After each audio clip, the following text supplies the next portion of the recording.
पर सबसे हैरत अंगेज और भयानक सच ये है, मैंने उसकी मौत के वक्त का चार्ट भी कैलकुलेट किया। मैंने अपने पूरे करियर में 5 सालों में पहली बार ऐसा देखा है कि किसी की मौत के समय भी काल सर्पयोग फॉर्म हो रहा हो।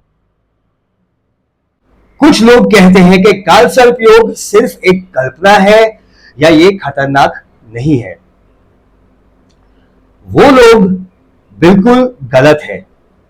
जब आप मराठी कलाकार महेश पवार की मौत को देखते हो, जो अपने 25वें जन्मदिन के अगले ही दिन एक बहुत ही भयानक हादसे में मारा गया, तो उसकी जन्म कुंडली की सच्चाई आपके शक की परवाह नहीं करती। अगर आप ज्योतिष मतलब वैदिक एस्ट्रोलॉजी में नहीं मानते तो आपको ये वीडियो खास करके देखना चाहिए, क्योंकि ये है काल सर्पयोग और अन्य श्राप का 56वां एपिसोड और मैं हूं आदित्य मेहता।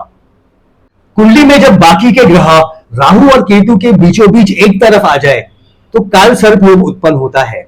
यह एक बेहद विनाशकारी स्थिति है जिसे काल सर्प दोष भी कहा जाता है, और इसके 12 मुख्य प्रकार होते हैं जो इंसान के जीवन को बर्बाद करने की क्षमता रखते हैं। ये महेश पवार की जन्म कुंडली है। सतारा में पैदा हुआ, 24 मई 2001 को दोपहर 12:16 को। राहु 11वें घर में है और केतु 5वें घर में, और बाकी के सारे ग्रह एक पिंजरे में बंद है। ये हुआ 11वें प्रकार का काल सर्पयोग, विषधर काल सर्पयोग, जिसे विषाक्त काल सर्पयोग भी कहा जाता है। ये योग अक्सर जाना जाता है ऐसे हादसों के लिए जिसमें इंसान अपनी जान गंवा देता है। लेकिन इतना ही नहीं, इस कुंडली में एक गंभीर पितृदोष भी है। जब काल सर्पयोग और पितृदोष मिल जाते हैं तो जानलेवा हादसे की संभावना कई गुना बढ़ जाती है। उसकी जिंदगी की रफ्तार देखिए। एक नाकाम कलाकार जिसका करियर सिर्फ एक धारावाहिक अप्पी अमची कलेक्टर तक सीमित कर रह गया था। अपने 25वें जन्मदिन का जश्न मनाने वो कोंकण गया। रात के 2 बजे वो और उसके साथ 7 साथी सतारा लौट रहे थे।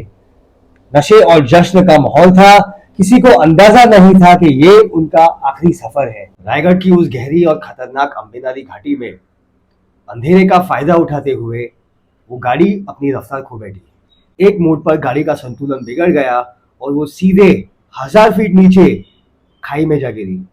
पत्थरों से टकराकर गाड़ी के पलछे उड़ गए और वो जश्न रात एक पल में स्मशान में बदल गई। घाटी की वो खामोशी और गहरी धुंध में उस रात मौत ने वहां दायरा डाल रखा था, जहां से बचने का कोई रास्ता नहीं था। इस भयानक हादसे में गाड़ी में सवार सभी 8 लोग मारे गए। सोचिए, अगर मेरे पास उन बाकी लोग के बर्थ डिटेल्स होते तो ये जानना कितना रोमांचक होता कि उन सबकी कुंडलियों में ऐसा कौन सा संयोग था जो उन्हें उस रात एक साथ मौत की दहलीज तक ले आया। पर सबसे हैरत अंगेज और भयानक सच ये है, मैंने उसकी मौत के वक्त का चार्ट भी कैलकुलेट किया, और उस वक्त भी वही विषधर काल सर्पयोग, विषाक्त काल सर्प दोष फिर से सक्रिय था। ये जो आप स्क्रीन पर देख रहे हैं, ये महेश की जन्म कुंडली है जो ग्रहों की स्थिति दर्शाती है। और अब स्क्रीन पर देखिए उसके मौत के वक्त ग्रहों की स्थिति। मैंने बड़ी मेहनत से मौत का एग्जैक्ट वक्त कैलकुलेट किया है। सुबह 4:38 और अब आपको उसकी मौत का समय पता है। ये सच में बहुत हैरत अंगेज है। मैंने अपने पूरे करियर में 5 सालों में पहली बार ऐसा देखा है कि किसी की मौत के समय भी काल सर्पयोग फॉर्म हो रहा हो, और वो भी सेम टाइप का काल सर्पयोग। सोचिए, अगर इसके माता पिता को पता होता कि इसकी जन्म कुंडली में काल सर्पयोग जैसा भयानक दोष है, और अगर वो सही समय पे उसका उपाय करवा लेते तो आज शायद महेश पवार जिंदा होता। वो ना सिर्फ जिंदा होता बल्कि अपने जीवन में बहुत ही बेहतर और सफल काम कर रहा होता। सतारा में जन्म और वापस लौटते वक्त वही मौत। ये इत्तेफाक नहीं, ये उसकी किस्मत पर ग्रहों का सीधा वार था। देखते हैं आप ध्यान दे रहे हो या नहीं। वो महान बेसिस्ट कौन था जिसे विषधर काल सर्पयोग और पितृदोष था? जो दुनिया के सबसे बड़े हेवी मेटल बैंड का हिस्सा था और जिसकी मौत स्वीडन में एक बस एक्सीडेंट में हुई थी। वो ब्लूज गिटार लेजेंड कौन थे जिन्हें काल सर्पयोग और पितृदोष था और जो एक हेलीकॉप्टर क्रैश में मारे गए थे? वो कौन अमेरिकन मॉडल थी जिसकी जन्म कुंडली में काल सर्पयोग था और वो अपने 25वें जन्मदिन से एक दिन पहले मर गई और उसके 25वें जन्मदिन पर उसकी बॉडी एक मगरमच्छ के पेट में से मिली? जवाब कमेंट में लिखिए। मुझे खुद को काल सर्पयोग है और मैंने हजारों कुंडलियां देखी है और मैं जानता हूं कि ये ऊर्जा इंसान को कैसे खत्म करती है।